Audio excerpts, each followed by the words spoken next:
Déjeme ir al caso de Genaro García Luna. Ayer, un periodista que es experto en temas de seguridad nacional, del crimen organizado, que hemos entrevistado en diferentes ocasiones aquí en Sin Censura y que es colaborador en otros medios, Óscar Valderas, publicó un hilo en Twitter que me parece importante rescatar. Ayer escribió: hoy por fin inicia en Estados Unidos el juicio contra el arquitecto de la guerra contra el narco, Genaro García Luna. Abro breve hilo con datos y reflexiones sobre el juicio que se desarrolla en la Corte del Distrito Este del Estado de Nueva York. Uno, dice: las presuntas conductas criminales de García Luna se remontan, según la Fiscalía, hasta 2001, cuando habría comenzado su colaboración con el cártel de Sinaloa. Por lo tanto, el juicio no salpica a un expresidente, sino a dos, Felipe Calderón y Vicente Fox. Dos, el juez Kogan aceptó que García Luna apareciera en la sala sin el uniforme de la cárcel. En su lugar, el acusado viste traje, corbata y camisa. Quienes conocen el sistema de justicia de Estados Unidos creen que hay un mensaje oculto. ¿Acaso un acuerdo para abreviar el proceso? 3.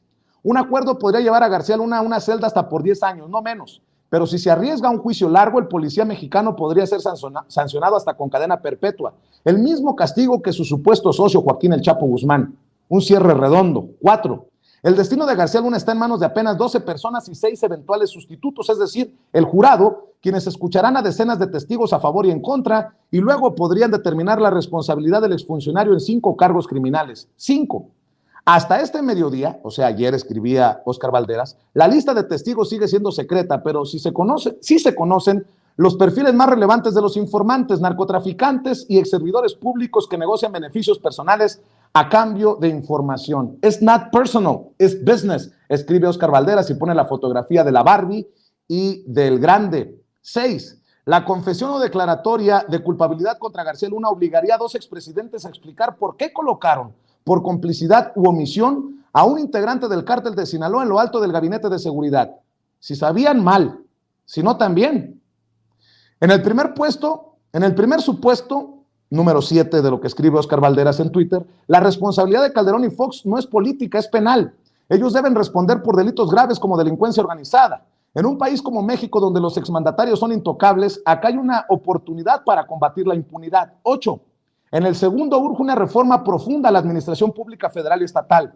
Algo está podrido en nuestro sistema. Si una persona puede entregar una porción del gabinete de seguridad a un cártel y no encender las alertas de otros altos funcionarios o instituciones. 9. En este segundo escenario se puede avanzar ya sin necesidad de esperar al juez Kogan. Urge un sistema de control múltiple, simultáneo y ciudadano que audite, investigue, separe y sancione del cargo hasta el mínimo intento de deslizar las instituciones hacia fines ilícitos. 10. Sin reformas institucionales, este juicio es solo circo. En cada cuerpo de seguridad, desde la Guardia Nacional hasta la Marina, se esconden muchos García Luna. No basta con quitarlos, sino que hay que crear mecanismos para que no entren. Y 11, dice Óscar Valderas, el caso García Luna debe llevarnos a un consenso simple. No podemos estar matando moscas con la ventana abierta. En fin, datos para quienes no conocían lo que hoy está en juego. Dicho esto, que comience la función. Una función, como lo pone Óscar Valderas, que continúa hoy en la Corte Este, allá en Brooklyn, en el área de Nueva York. Y le agradezco a Óscar Valderas que se conecte con nosotros para hablar sin censura. Óscar, gracias por acompañarnos. ¿Cómo te va? Buenos días. Querido Vicente, qué gusto saludarte de nuevo. Muy buenos días a ti y a toda la gente que te sigue. Pues está cabrón lo que planteas. No uno, sino 2 expresidentes, o muy estúpidos o cómplices. No hay de otra. Si es que termina esto como muchos creemos que va a terminar, si García Luna pacta con las autoridades estadounidenses o de plano lo declaran culpable. Claro, Vicente, déjame aventurarme a partir de la información que ya conocemos. El gobierno de Estados Unidos no espera tanto tiempo, no hace una espera de 3 años, que es más o menos lo que ha tardado en iniciar el juicio de Genaro García Luna, y ha gastado tanto dinero, tanta reputación, tantos recursos, no solamente financieros, sino humanos y mediáticos, si cree que va a perder este juicio contra Genaro García Luna. El abogado del ex superpolicía de Felipe Calderón ayer todavía insistía que su cliente no va a declararse culpable, que está confiado en que supuestamente la fiscalía va a errar en su pronóstico y se declararía inocente, con tal de avanzar a un juicio que podría dejarlo en cadena perpetua. Yo creo que este juicio, el que le han llamado la segunda parte del juicio del siglo, porque es como una especie de secuela del juicio contra Joaquín El Chapo Guzmán, va a durar aproximadamente unas 8 semanas, es decir, unos 2 meses. En estos 2 meses, 12 personas integradas por el jurado tendrán que estar en una especie de condición de semireclusión para no contaminarse de prejuicios y determinarán si Genaro García Luna es culpable de 1, 2, 3, 4 o 5 cargos criminales. ¿Cuáles son las posibilidades de Genaro García Luna en este abanico judicial? Uno, digamos lo que él espera evidentemente es una absolución que yo difícilmente veo que ocurra, y no lo digo únicamente yo, lo decimos muchas personas que hemos seguido el caso y que hemos investigado a Genaro García Luna desde hace mucho tiempo, y sí, una pena que podría ir desde los 10 años, que sería la pena más laxa si se le encuentra culpable, hasta una cadena perpetua en una cárcel de máxima seguridad, como donde vive hoy Joaquín El Chapo Guzmán, que está aislado prácticamente 24 horas de cualquier contacto humano y del sol.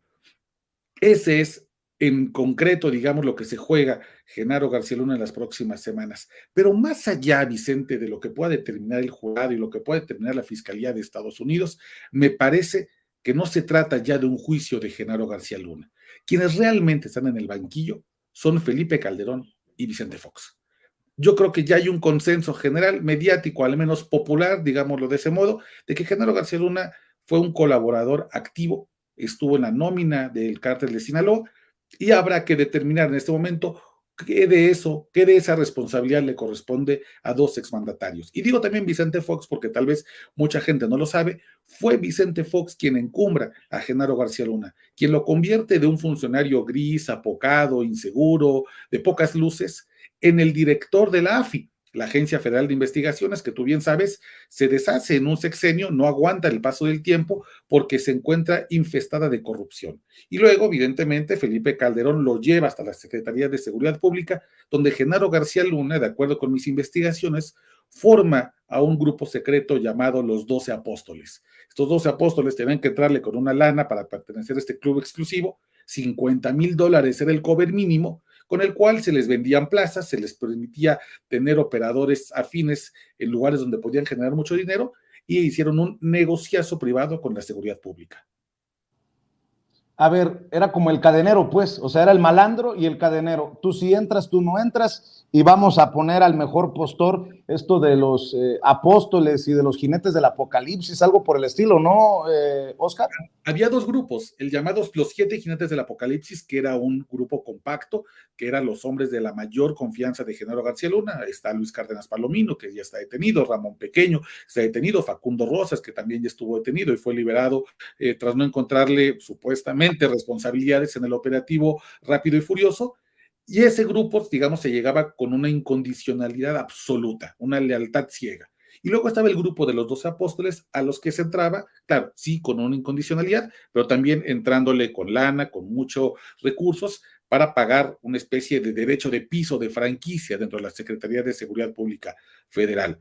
Aquí lo importante, Vicente, es más allá de si Genaro García Luna tuvo un actuar criminal, que me parece que está plenamente demostrado en los documentos de la Fiscalía en Estados Unidos, es hasta dónde llegaba la cadena de mando. Y yo creo que ahí está realmente el interés de los mexicanos siguiendo este juicio. Nos interesa más allá de si Genaro García Luna era un malandro, si le decían la metralleta porque era tartamudo, si vendían $50,000 las plazas, si era un tipo que acumuló una riqueza inexplicable con un salario de servidor público.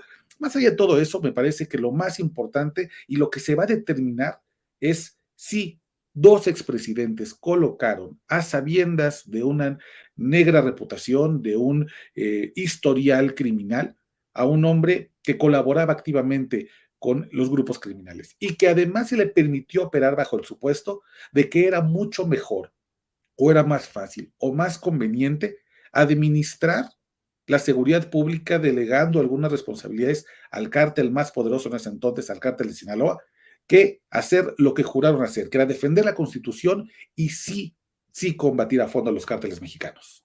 Hoy en la mañanera el presidente Andrés Manuel López Obrador recomendaba un hilo del New York Times o un reportaje del New York Times sobre el caso García Luna y mostraba fotografías, entre ellas una con Hillary Clinton.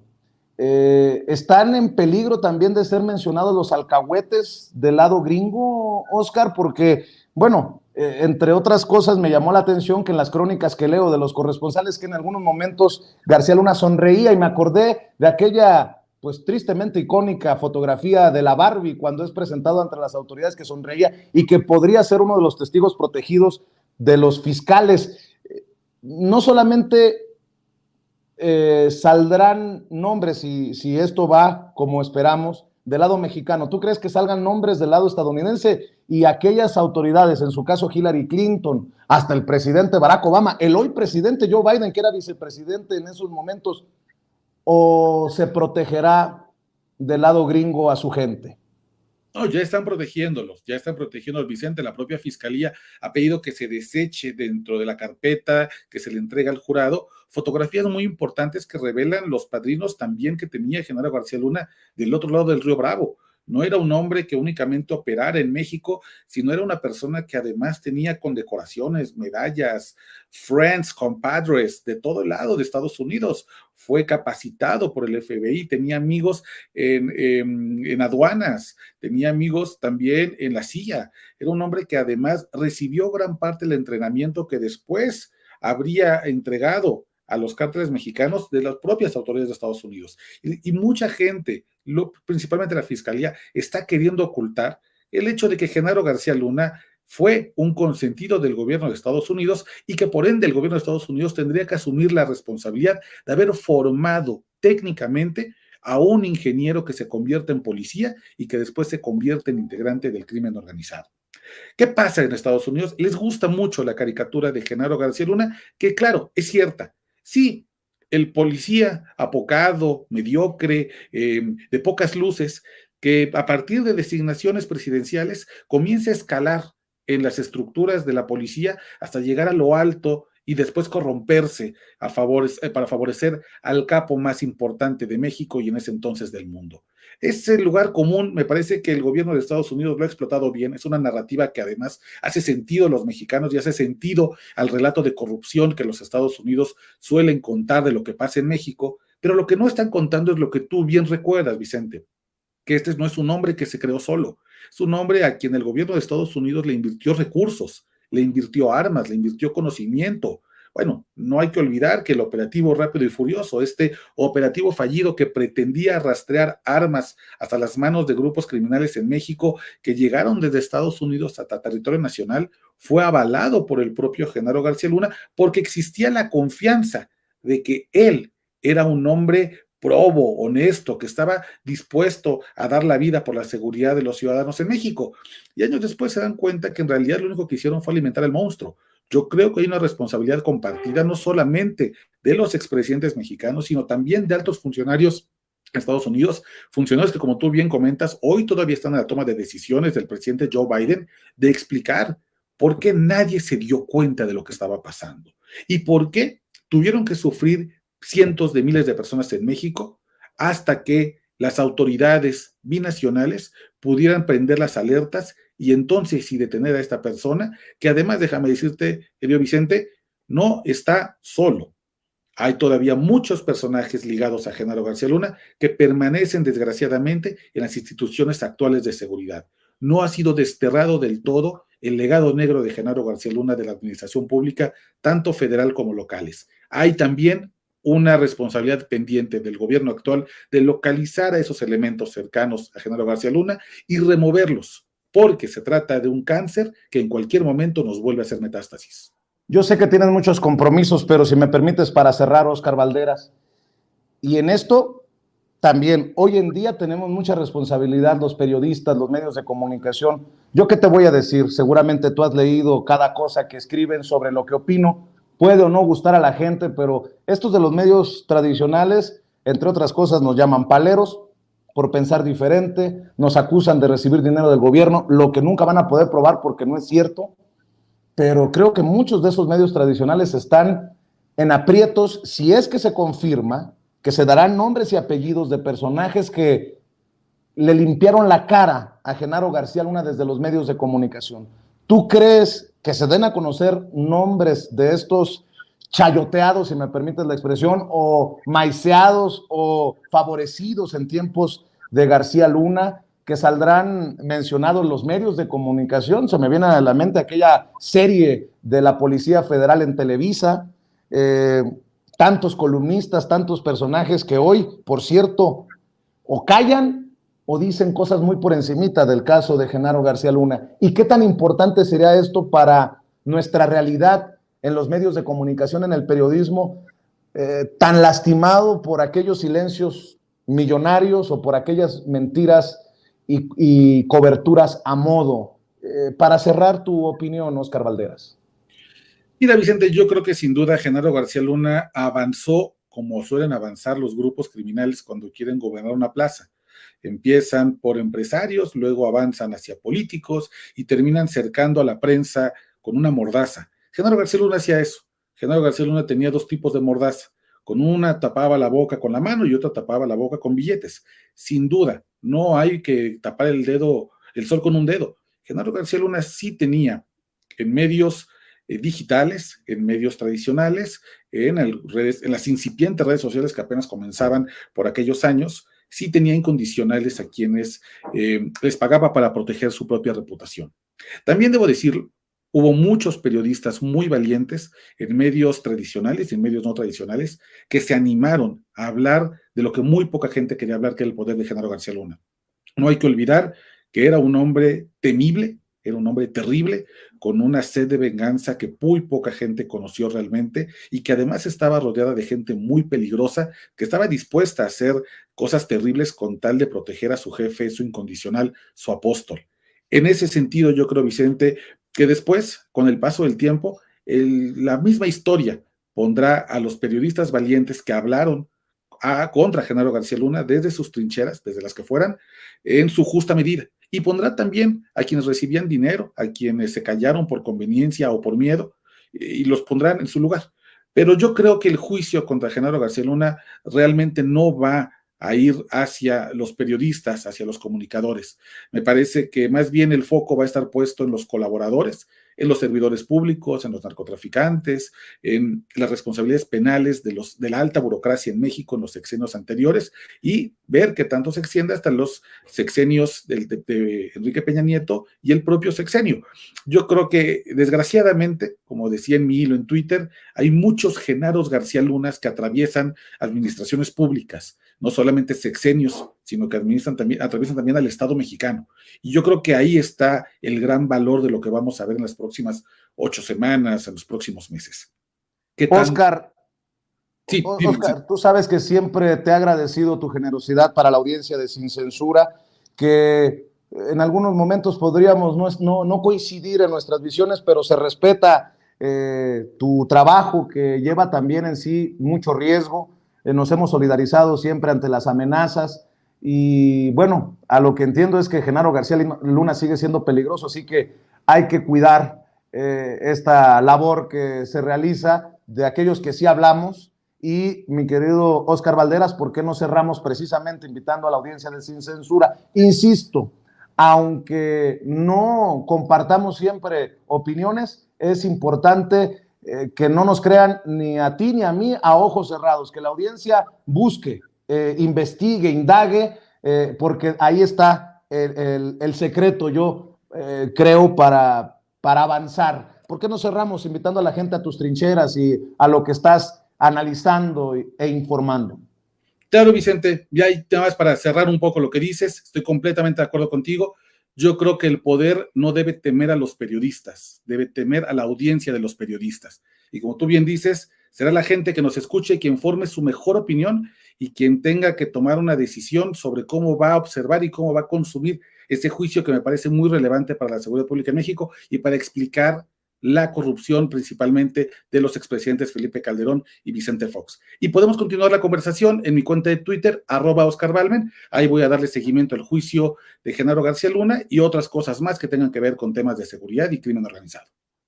@OscarBalmen, con B larga, Balmen, ahí en Twitter. Te agradezco mucho, Óscar Balderas, que hayas llegado a esta cita con la audiencia de Sin Censura y estamos al pendiente. El agradecido soy yo, querido Vicente. Un abrazo. Gracias, Óscar Balderas, periodista de investigación, experto en seguridad nacional y en temas del crimen organizado.